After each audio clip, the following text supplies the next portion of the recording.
আমরা এটা শুধু কমিউনিকেট করে দিলাম, এটা এই আমরা চিঠি আমরা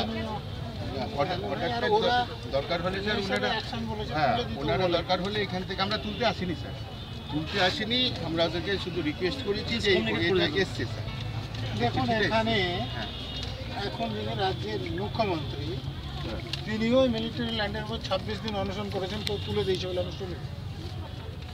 সেটা তো স্যার আমরা তখন লিখেছে কিনা আমি জানি না, এদের কতদিন হয়েছে আমি জানি না। 24 দিন, তাহলে উনি বেশি দিন করেছেন, উনি তারপরে মুখ্যমন্ত্রী হয়েছেন। কন্ট্রোভার্সিতে আমরা আসিনি, আমরা না আমি আপনাকে দেখে স্যার এলাম আমরা চুরি না সরি, আমি ওনারা বারবার ডাকছিলেন, আমি এসেছি আপনাদের সঙ্গে, আমি বিতর্ক করবো না। আপনি এসেছেন জেনে আমরা এলাম। ভালো থাকুন। হ্যাঁ ওনারা বলছিলেন আসার জন্য, আমি ওদের সহমর্মিতার জন্য আমি এসেছি। আপনি এখন কি সেন্ট্রাল ডিভিশনে? আমি স্যার এতে 34 পার্ক স্ট্রিটে আছি, সাউথ ডিভিশন। South division. এটা এখনো তো ময়দান থানাতেই পড়ে? হ্যাঁ স্যার, এটা ময়দান থানার আন্ডারে পড়ে। ধন্যবাদ স্যার।